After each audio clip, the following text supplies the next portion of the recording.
Welcome to Not Your Ordinary Parts, a podcast where we talk about hard things associated with the human experience with the goal of increasing awareness, growth, and healing.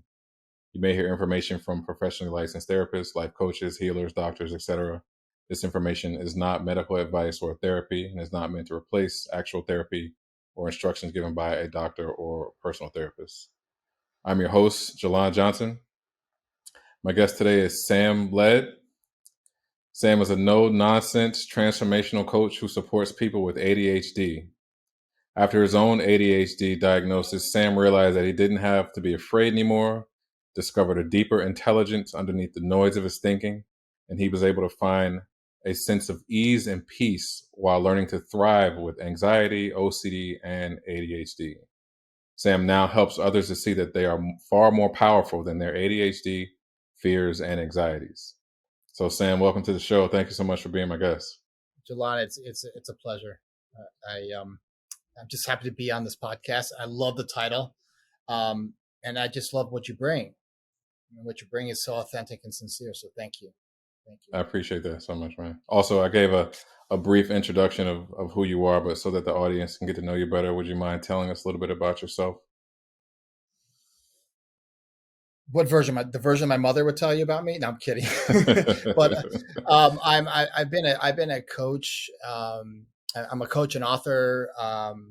Hopefully, a Sam, and a catalyst for change. I look like myself as a change agent and a catalyst. I really love people, and I see that people are broken underneath the noise of their thinking and the machinery between our ears. And I suffered in the machinery between my ears for a long ass time, for decades, feeling misunderstood. Growing up with, initially it was a learning disability, which today I can't tell you even what it is. It was visual motor this or something going on, where something's not processing correctly, quote unquote. And I was looked upon as having something wrong there was something wrong with Sam. Right. Sam takes longer to do things, whether it's reading comprehension or lining up columns or doing mathematical equations, like, adding numbers together. But I didn't fit in that container that teachers and educators are innocently putting me in. I didn't fit in it because I didn't feel broken all the time, because there were times during the day when I was really doing well. I'm a terrific writer. I love to write. I love to communicate. As you can see, it's hard to shut me up. and so school through my formative years was, a real struggle, until I got to, like, I would say my sophomore, junior year in high school, where I was able to really shine in the parts of my brain that were really, really, really powerful, which was in writing, communications. I loved history. I loved music. I was very creative in terms of, like, the spoken word and writing. And actually, I have a book coming out, which we can talk about a little bit later, called Beyond ADHD. But then the other parts of my brain, they felt like such weaknesses because I didn't learn how to. I wasn't really taught how to really learn to use my mind. I was taught how to memorize, like we all do. I wasn't like, it's like, I wish there was like flight training school for my brain growing up. None of us learn how to use our brain. None of us, through in education in this country, at least. And I'm not trying to poo-poo, there's some great teachers out there. There's some great thought leaders in our education system. And it's innocent that they're conditioned to, and I'm going to say this because I don't have a, I always say it comes out of my mouth, for better or for worse. We're just pointing people in the direction the wrong way, because we're teaching people kids how to memorize like a sponge, and not really teaching kids how to use their brain for critical thinking, and how to see what thought is, and what's happening when we have dark thoughts and scary thoughts, and when a mind's working really fast, like my mind, a neurodiverse mind, an ADHD mind, how to use some discernment and to understand when mind's going really fast. No one taught me that. And I'm a Gen Xer. I'm 49 years old. So, like, growing up in the 80s, through middle school and through into the 90s, early 90s through high school. I spent half my day, and again, I don't want to spend too much time on my education, half my day in advanced placement classes in history and English, right? I was really like getting straight A's. But then I'd spend the other half of my day in the building where kids with autism and there's nothing wrong with that, any of that. But we were segregated, made to feel like we're, the proverbial short bus. I'm sure you've heard that terrible, terrible descriptor for kids with special needs, which is horrible. And we were segregated. So I came out of public education. I came out of high school thinking that I was really dumb and real weaknesses in one area. And we all have weaknesses in some areas. It's just part of our being human, right? It's our humanism it's flowing through us. But then how is it possible if I'm so strong in these other areas, but I didn't need to be weak in those areas? Nobody told me how to use my mind to work for me. Nobody. And nobody probably told you, Jalan. You learned it through your own experience, just through falling down and getting back up again. But a lot of the falling down didn't have to be.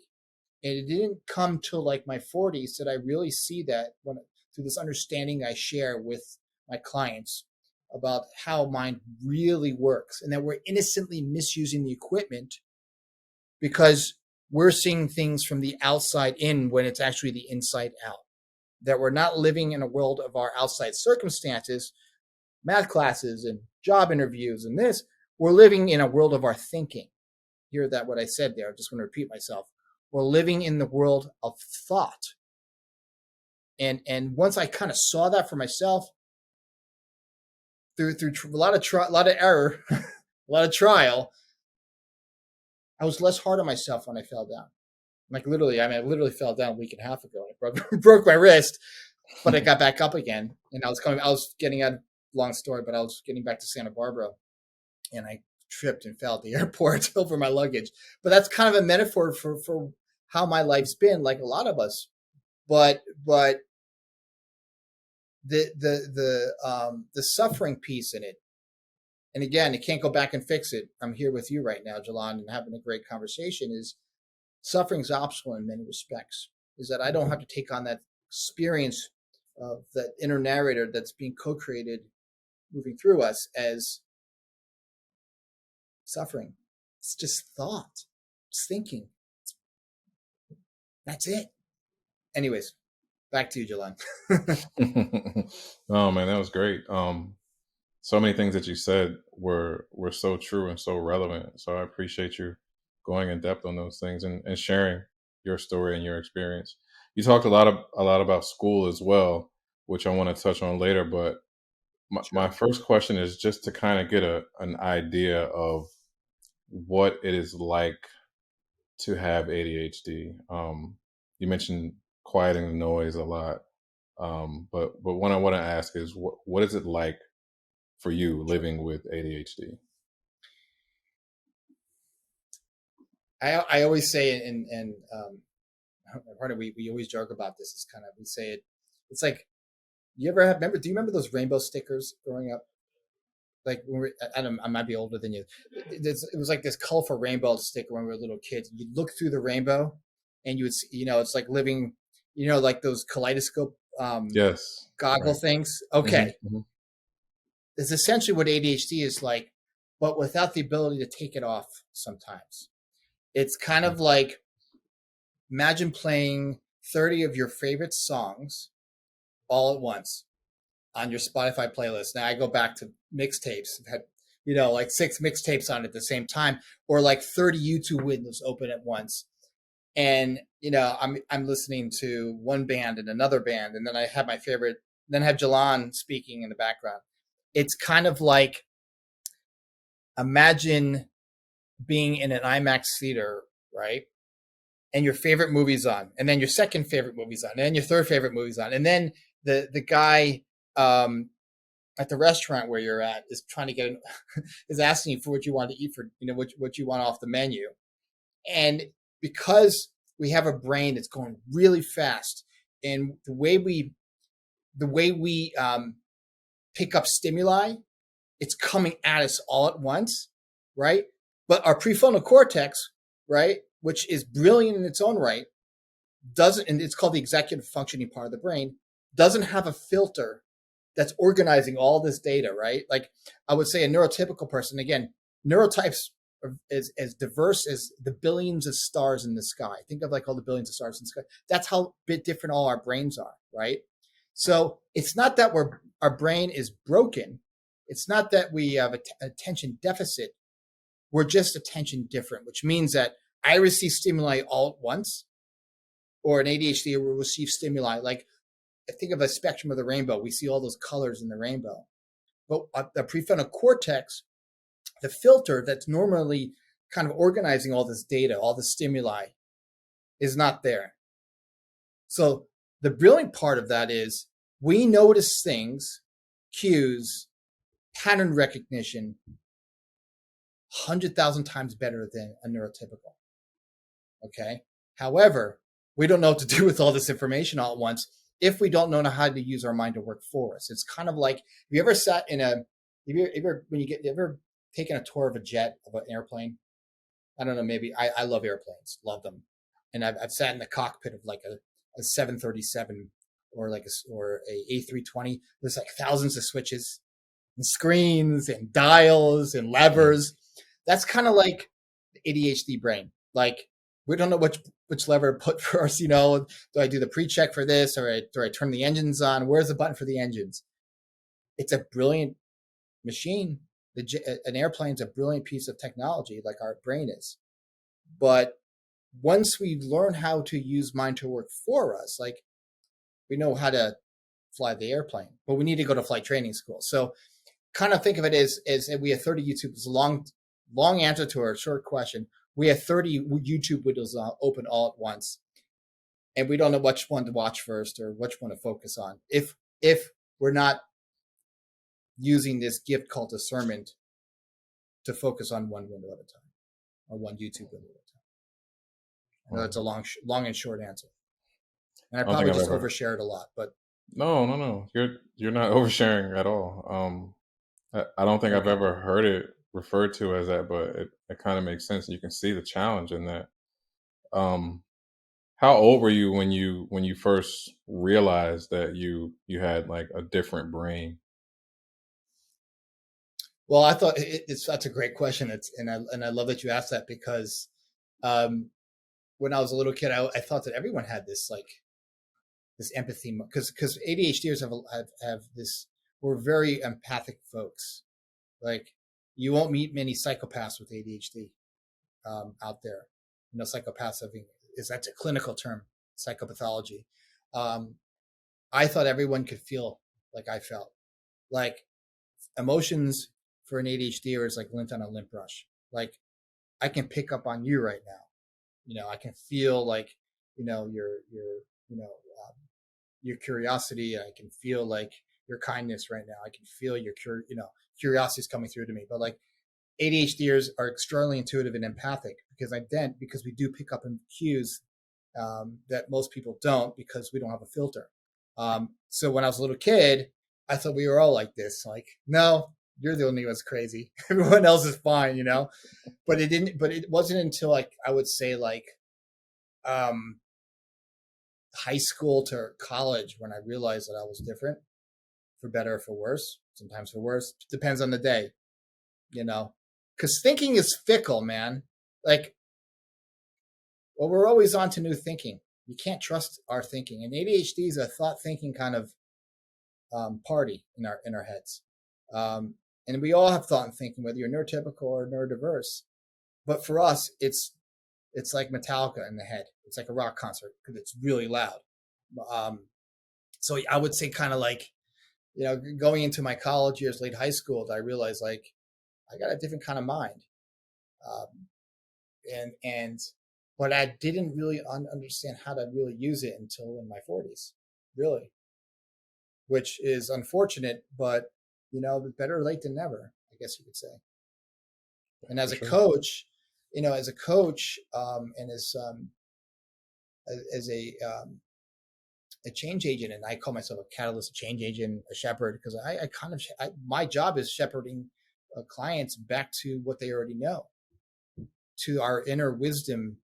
There's an inner wisdom and intelligence underneath this laptop computer between our ears, and I saw that within myself through some I wouldn't call it like a holy moment or an epiphany. I just saw the quiet as where my intelligence is, and I was looking to my conceptual mind for my intelligence, for my wisdom.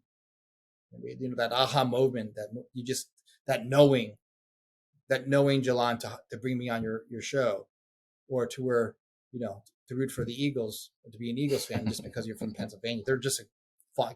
My point is that we have this knowing within us that's guiding us along this river of life. So I had this knowing a long time ago that I was different, but my thinking told me that I was the same because, you know, we have a brain. We have a brain. We were sitting in a classroom together, or if you and I were working together. Oh yeah, he's doing his thing, I'm doing my thing. You know, but maybe like we all think alike. I didn't know that. We all think differently. But what was unique to all, what is common to all of us, is we do have this wisdom underneath all that thinking. When I stopped looking up here to my intellect for wisdom, and I waited in that quiet space where our thinking slows down, when our thinking falls away. You know, it's kind of that space where we make the decision, where we fall in love with our partner, or when we just know to get off the freeway. Like that's kind of where I saw it within myself. Many years later, because I didn't trust it. I didn't trust the intelligence underneath the thinking. I was going to my thinking for my intelligence, and that's not where it is. And that's what leads to suffering, because I was trying to force, going against my experience of my psychology, which is the story that I was telling myself about how dysfunctional and stupid and undeserved of success because of what I perceive to be a disability, which is actually a gift. I don't look at ADHD as a disability anymore. It's a superpower. Wow, that's pretty deep, bro. Now, before we started recording, you mentioned that you grew up in a psychology house, or a Yeah. mental health house. Sorry, because No, both yeah, of your like literally, parents, yeah. you said Yeah. your father was a psychologist and your mom was a therapist. Do you Yep. feel like that gave you an edge as far as getting a handle on your mental health, or was it being in school that kind of gave you inklings that, you know, because you said you would spend half the day in advanced classes and the other half you were with other students. How did your relationship I with your was in you parents know, yeah, how did your yeah. relationship with your So parents let and me like, the yeah. Go ahead. Sorry, how did your breaking relationship up. with your parents and their backgrounds in mental health have an effect on you? The one thing, and that's a great question, because it's like we're circling back to um, the empathy muscle. Um, my parents are wonderful people, and to this day, they're in their 70s. My father's still working full time as a psychiatrist. My mother too. They kind of read. They reminded me of my empathy for myself and others when I would get caught up in my thinking about something, when something would happen in school, or I failed a test, or, you know, uh, it took me a little bit longer to like do something in a class and it was made fun of, you know, in growing up. um, they reminded me of the gift that we all have, which is empathy, first for ourselves, and self-soothing, and that is the greatest gift that was re-shown to me, that it's our essential nature. Empathy, it's who we are. Some people call it God consciousness. It's the underneath the conceptualization of our thinking, our conceptual mind is who we are, is loving and kind and patient and understanding, first for ourselves. But I never really had that for myself until much later on in life. Right? It's not a muscle that we need to develop. It's just that we forget in those moments when we're caught up in our anger, caught up in our ego, caught up in our our self sabotage. What name doesn't matter. We all have moments where we're scared, we're anxious, we feel misunderstood. All of us, whether you have ADHD or not. I mean, this is part of our humanness. But once I saw like all that's fickle, like my parents really showed me what's really true when we get quiet as human beings. You don't need to meditate to see your empathy or to see your wisdom. All you need to do is pay attention to that quiet space where thinking slows down. We are dropped into the present moment. I call it the Fearless Now, and it's my podcast. I know it's kind of pithy and cheesy, but my parents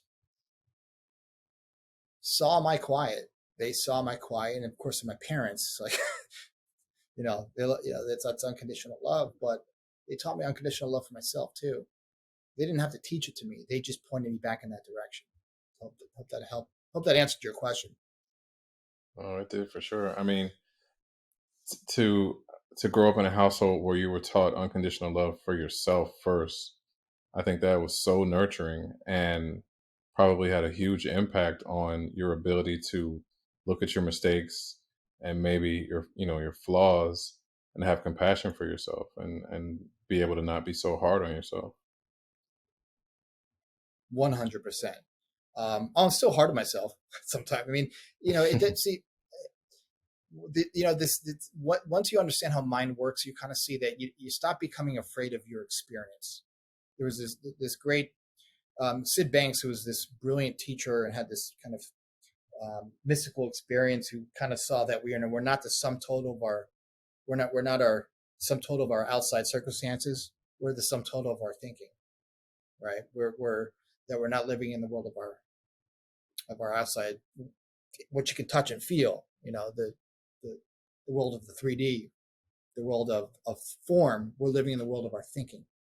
That we have this inner narrator that's morphs into Shanghai Shek, the Dalai Lama, Vladimir Putin, and President Biden, and then whoever else.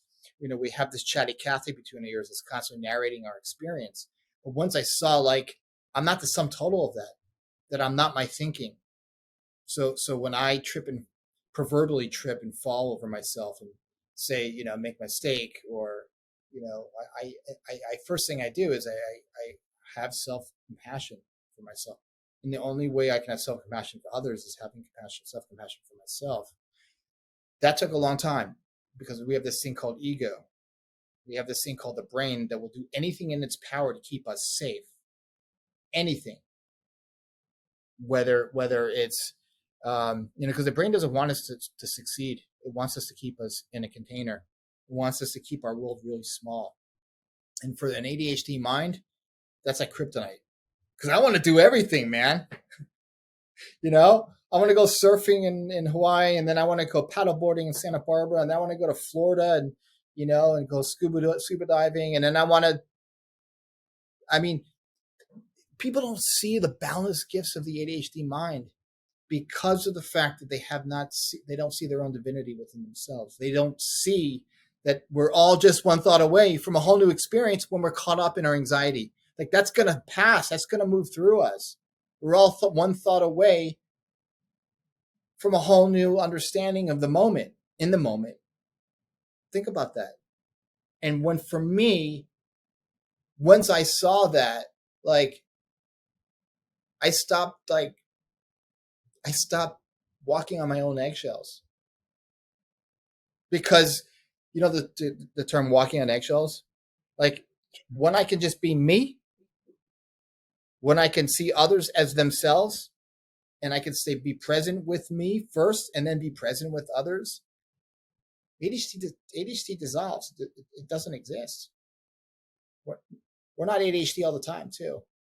People don't realize that. When we're present, like you and I are present, what ADHD doesn't exist. It's just this moment. I'm just Sam and you're Jalan with a badass Eagle shirt on. So I know I just Oh, answered that question from 14 different directions, but oh man, you're preaching, bro. So um, I'm happy to listen. just tell me to shut up if you want me to. Oh, okay. No, Thank you. never that.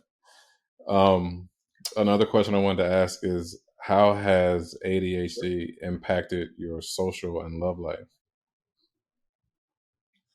That's a great question. I might have to answer that question from 12 different perspectives, right? You know, in the past, it was really tough, if I'm being really honest, because I want you to, next time you see a rainbow, Florida has a lot of rainbows like Hawaii because it rains a hell of a lot here.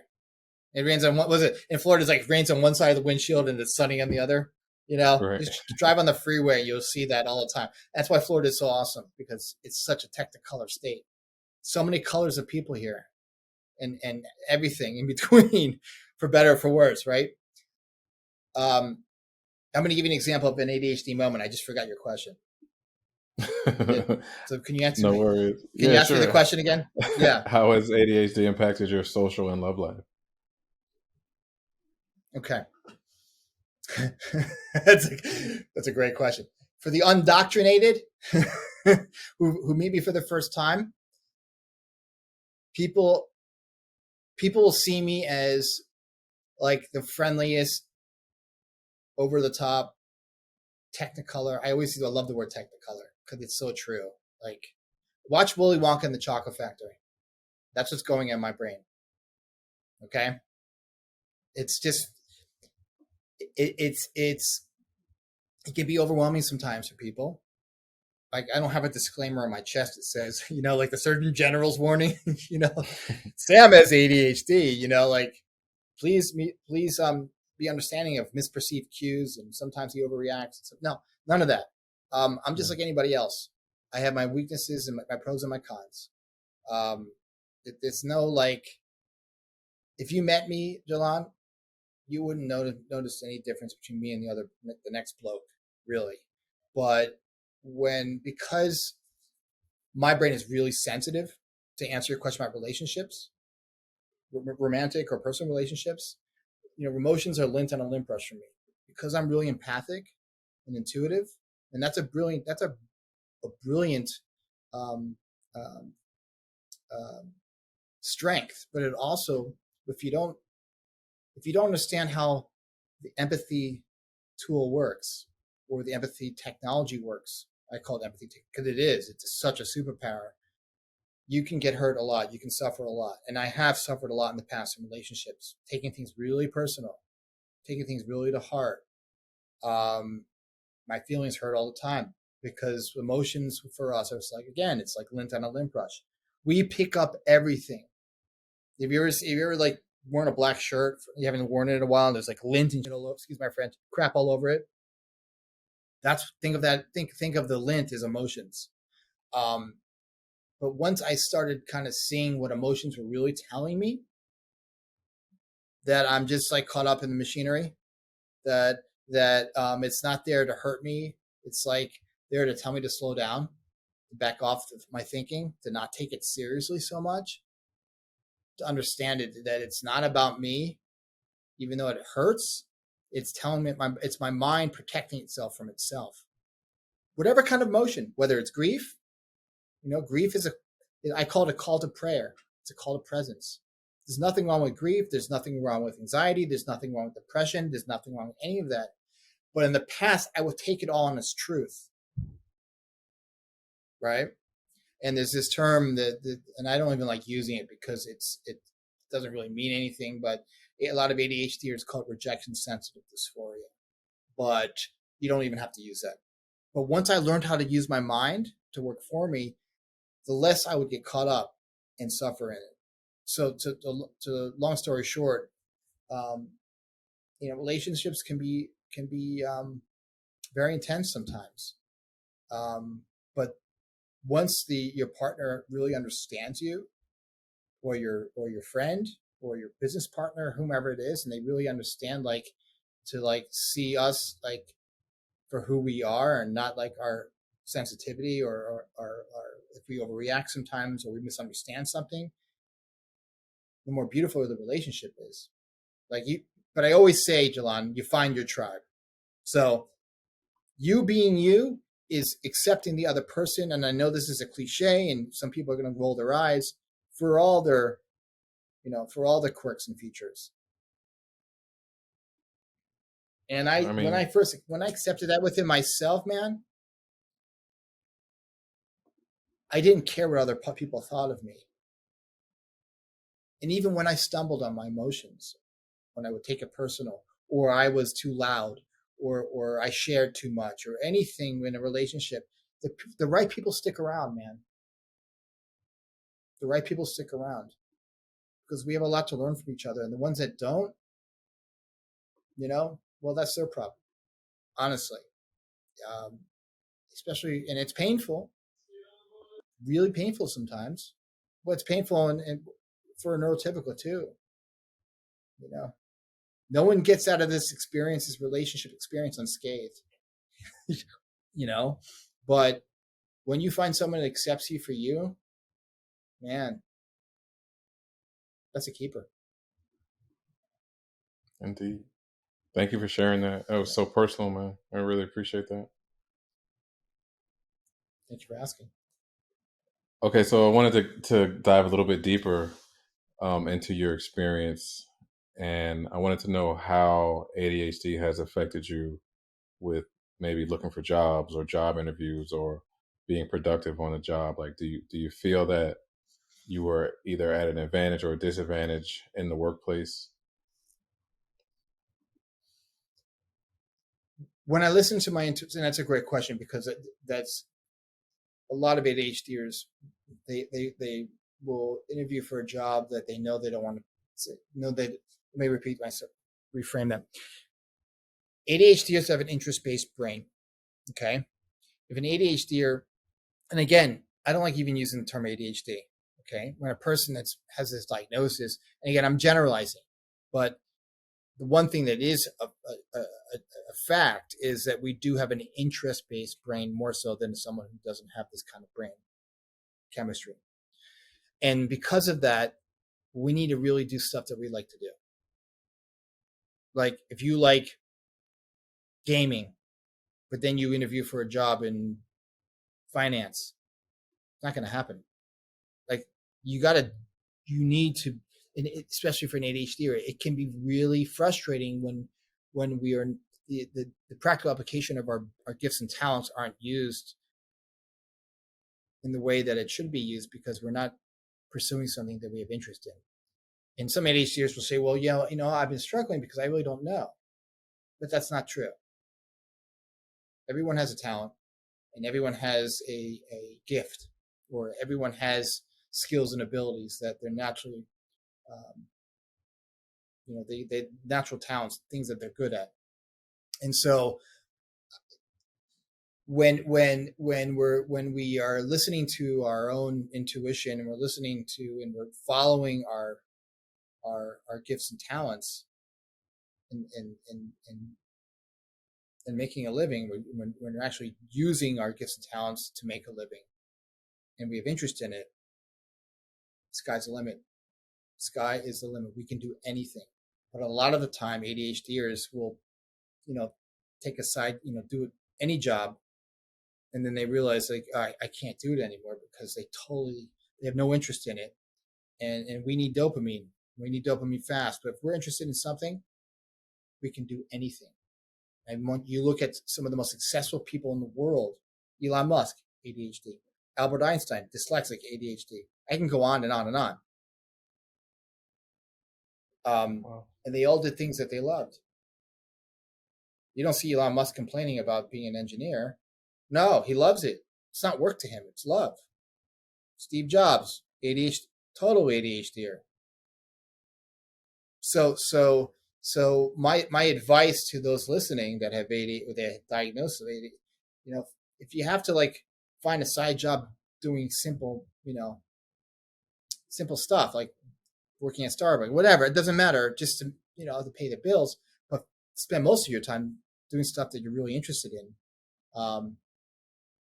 You're going to suffer less in the working world. It can be really cumbersome because of the fact that like we have our hand in so many different fun things and hobbies and passion. We have so many passions, ADHDers, that it could take a while to find out which one we really want to spend our life doing. And for me, I've been blessed because I love this work and I love being, a catalyst for people. So, but for a lot of other people, it can be really frustrating because with ADHDers, because of the fact is like they're not interested in. If an ADHD is not interested in something, forget it. There's no tool, there's no like behavior modification or none of that works to try to convince an ADHDer to do something that they don't want to do. That also goes with taking the trash out, but some things you have to do. But when it comes to like life's work, you have to be interested. An ADHDer has to be interested in it, or forget it. You know what I mean?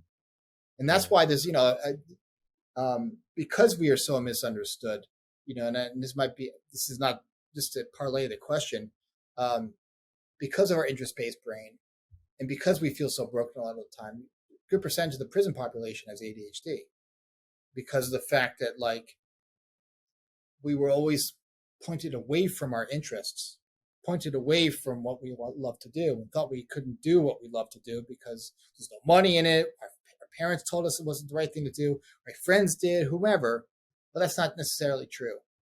So we do things that are maybe illegal or not kosher because of we've been pushed in the wrong direction. We didn't have good mentors. We didn't have a tribe of people that were rooting for us. We didn't have a support system. Support system is everything for an ADHDer. And that's where it can be really challenging and complex for someone with a brain that works differently when they're not in an environment that's supportive. It only takes one person, one supporter to get you on the road to success. And that's whether you have ADHD or not. So, yeah, that's a long response, long answer to a simple question. Sorry. No, man, it was a good response. And you make it so personal and give so much helpful information. So I don't think anyone would be upset about the fact that you answered in gave a long answer. So thanks for that. Thank you.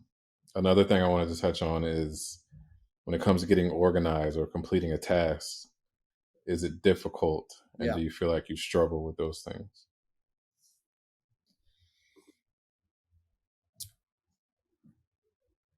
If you think of, and the answer to that question is if you think of like a brain, and we're talking about the machinery, the neurology of the brain with an ADHD brain, is that we metabolize dopamine a lot quicker. So it's kind of like we're constantly needing to put dopamine in our system. It can be where certain tasks, and that's where it comes to like memory, like we forget to take the trash out, right? I've lost my wallet so many. I mean, I can't tell you. Like I lose stuff all the time. The difference is that I don't like beat myself up over losing stuff, right? I look at it as a learning experience, and I look at it as okay. See, I wasn't present at that moment, caught up in my brain, caught up in my thinking. It can be if you don't understand how mind works, and once you understand how mind works, you slow down more. You pump the neural. I call pumping the neural speed brakes, and you become more self-aware. You become that silent observer to self. Okay, because what happens is most of the time it's not that our ADHD brain becomes a liability. It's the story, the inner narrator, the story we're telling ourselves, about how our behaviors negatively affect our life more than anything. Because if we didn't have this inner narrator narrating our experience, I lost my wallet. Okay, gonna find it. If not, we'll figure out. We always know what to do when we need to know what to do it. We always know what to do when we need to know what to do. Oh, all of us. If we trust our wisdom underneath, our wisdom's not up here. It isn't. We look up here to find our wallet. But do you notice, like, when you stop thinking about trying to fix something, it just fixes itself sometimes. Like you lose your keys. I lose my keys at least once a week. Okay, at least. But I stop the thinking about how many times I've lost my keys. I just like let my thinking settle and then I find my keys. And usually they're in the same spot they were when I lost my keys the last time. But I forgot because my brain's working so fast. My point is that we're relying on our intellect for our wisdom. And when we stop relying on our brain for our wisdom, we find our keys. And that makes things so much easier. And I can laugh at myself more. Sometimes I cry, and sometimes I always say, like, you're never going to win this game of thought and thinking. Like, you can't stop thought. You can be a better observer, more discerning over thought thinking. But you're never going to win the game. We're all going to go crazy once in a while. Not like crazy, like clinically, but I'm just saying we're all going to lose our mind once in a while. And that's kind of like very freeing to know that, like, I might lose my keys again. But I'm not going to listen to the story about how much of a loser I am, how I can't get my life together, or how, like, whatever's going on up here about losing my keys. I just lost my keys. Okay. I'm going to find them. It sounds like you have channeled ADHD to work for you instead of allowing it to keep you a prisoner. Sometimes I am a prisoner. Like, part of the human experience is sometimes suffering in our thinking. But our brain likes to blame the outside world for why we're suffering in our thinking because the brain wants to keep us safe. That's just what our brain does. The brain needs to find a fall guy for why we're feeling this way, why we're anxious. Oh, it's because of Sally. Sally's making me anxious. No. It's the story that's being scripted about Sally that our brain is making up, just like losing my keys. My brain needs to blame something, an object. That's what a brain does, and because the brain loves us. But when I look at it as, our brain hasn't had a software update since like the Paleolithic era. We are dealing with old equipment. Once we understand like how to use our equipment, our neuro equipment, our machinery, it just is like an easier life. It's a much, much more life is more fun when you stop believing you're thinking all the time. Life is just a lot easier. There was Sid Banks said that life. And Sid Banks is we call him the Scottish mystic. He was this gentleman who had this mystical experience, and he saw that like we're not living in this world of our outside experience. We're living in the world of our thinking. And he always said that life's a contact sport. We're going to get our knocks. Like, you can't avoid it. You can't avoid it. You're also not going to win the thought and thinking game. So why even play if you look at life as a game, you can be more strategic about what you focus on in terms of your thought and thinking. And also, I just want to live a nicer life. My life outside of my external world may not be perfect. There's always going to be problems, bills to pay, health issues, whatever. But I still can have a pretty good time in this game called life. Yeah, it doesn't have to be like my existence doesn't have to be like trying to fix my thinking all the time or trying to hell. I mean, you can do that, but unfortunately that's what psychiatric hospitals are for. When we kind of lose track of who we are, we get caught up in our thinking so much that we start believing our depressive thoughts, our anxious thoughts. But we do have glimpses of our mental health, and we're all just one thought away from our mental health. We're just not paying attention to the quiet space where thinking slows down, that liminal space where we're just calm and quiet for no reason. We're just feeling satisfied for no reason. I'm sitting in this chair talking to you, feeling calm and satisfied and just feeling great for no reason. Can't explain it. Just am, because I'm completely present with you, Jalon. Well, we experience those moments all the time. We just don't pay attention to it because it's not sexy. It's boring. But those mundane moments in life is what I'm pointing to. That's where our wisdom is. The rock concert's up here. And that's why we pay attention to it more, because it's really loud. And especially for the ADHDer, because it's really loud. It's like Dolby Digital IMAX theater allowed.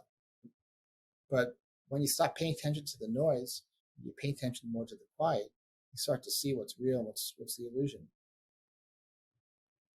I love that.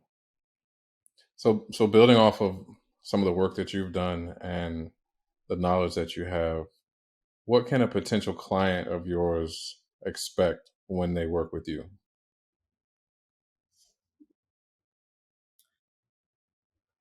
Well, usually when people come to me, they think they have a problem they need to fix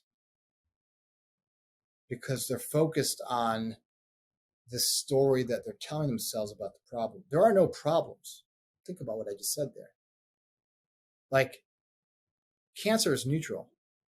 Like, people get cancer all the time. It's not cancer. Yeah, it sucks. It's a physical problem, you know?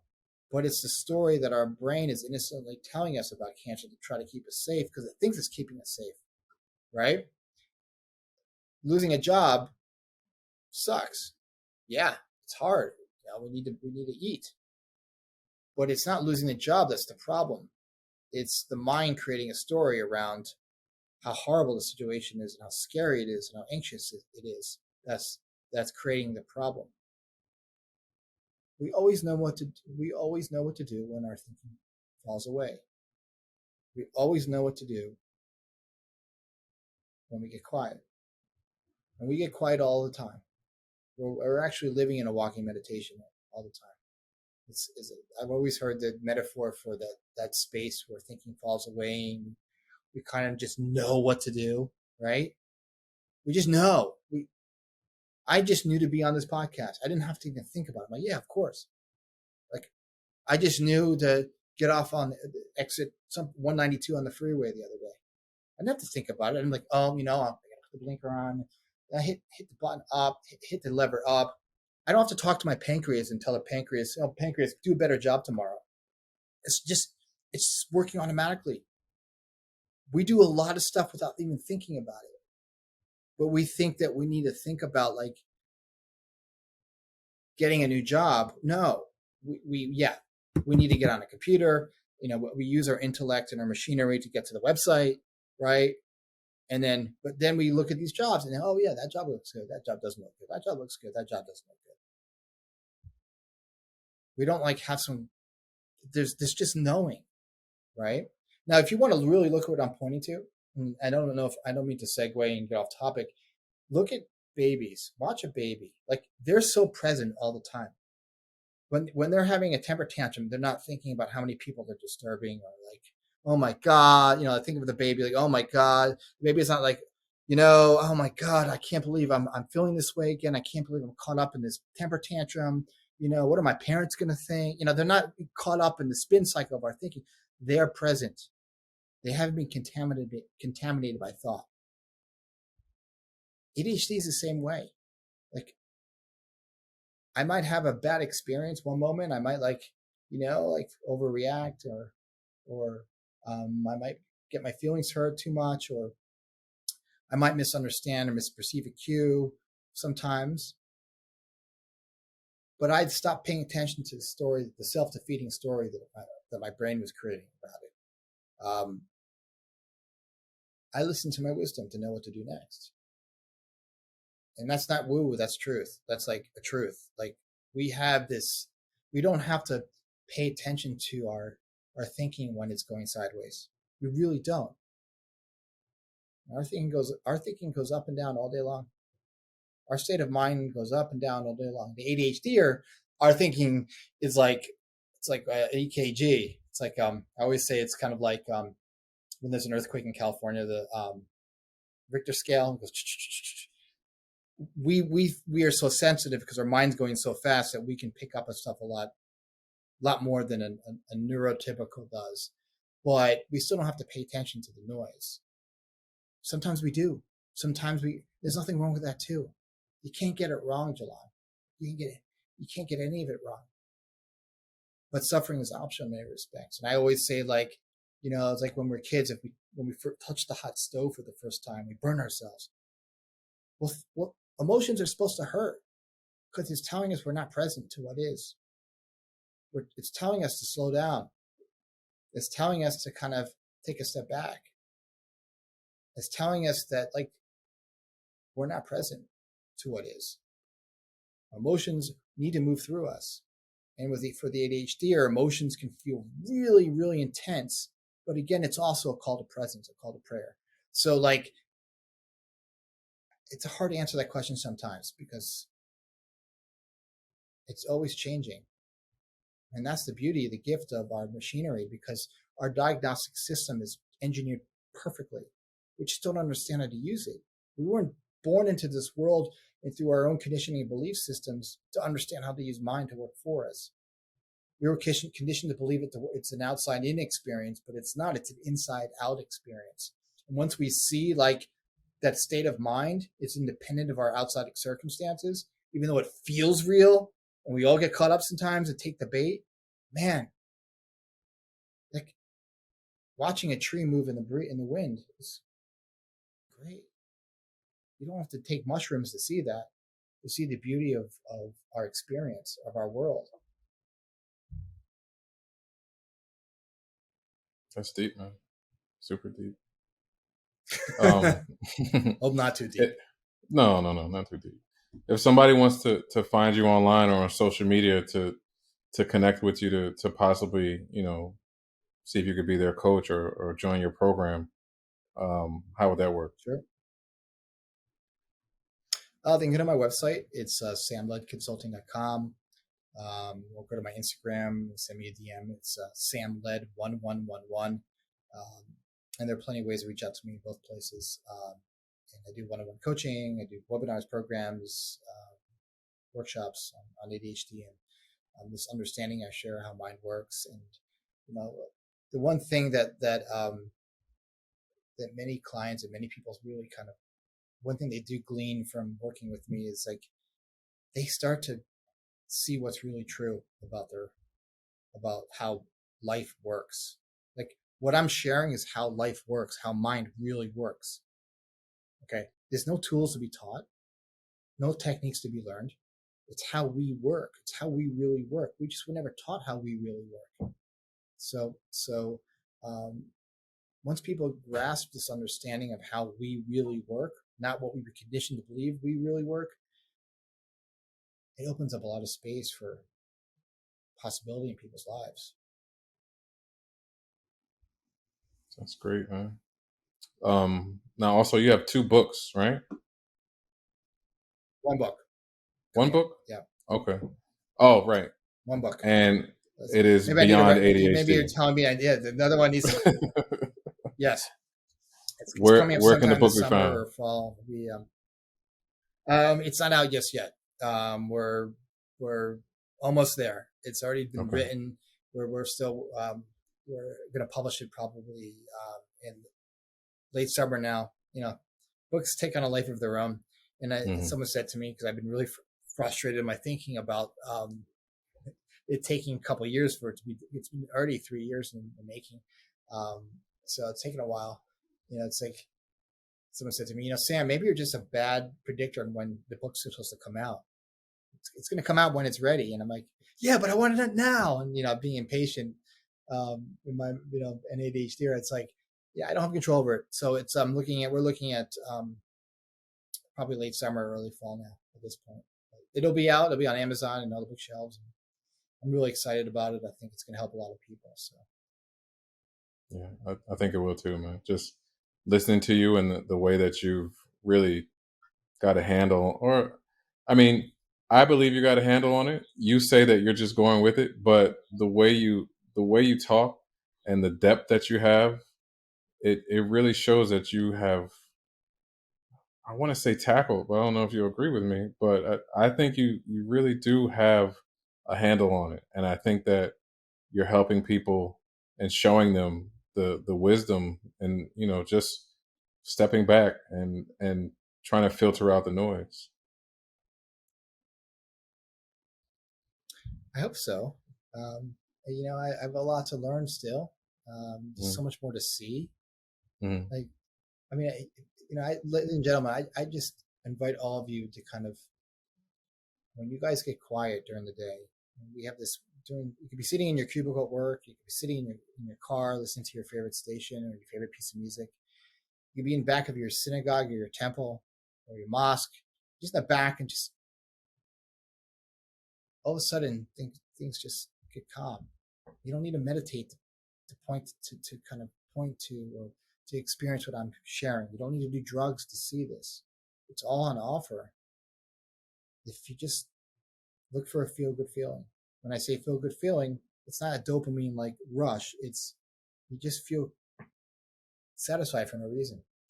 It's like after having a good meal, or having ice cream. Some people feel bloated, but I feel really content with life. And you don't even know why, and because you have no reason to feel content.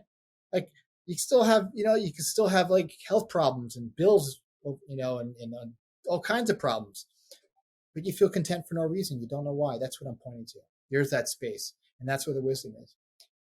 So yeah, I just invite people to look for a feel-good feeling and see like they're not the sum total of what's going on between your ears. It's not real. It's a Netflix movie between our ears. You're going to want to go watch Netflix if you want to escape. Don't escape. Don't get caught up in your head about life. Where mind is the greatest screenwriter. You don't. Everyone's the greatest writer. You just need to write down what's going on between your ears, because we're all we have this screenwriter that's constantly scripting our experience. We don't realize that it's not true, even though it feels true. Common sense and knowing doesn't come from our brain. It comes from that space I've been pointing to during this conversation. Love that. All right, Sam. Well, this has been Thank great. you, I really appreciate your time. I love the work that you do, the work that you've put in for yourself, and I'm glad that you're able to give back from your experiences, because I'm sure that you're helping a lot of people. Thank you, Jim. It's my pleasure to be sharing it and to be speaking on your podcast. Thank you. So again, thank you for your time, man. Thank you for who you are, what you do, and how you do it.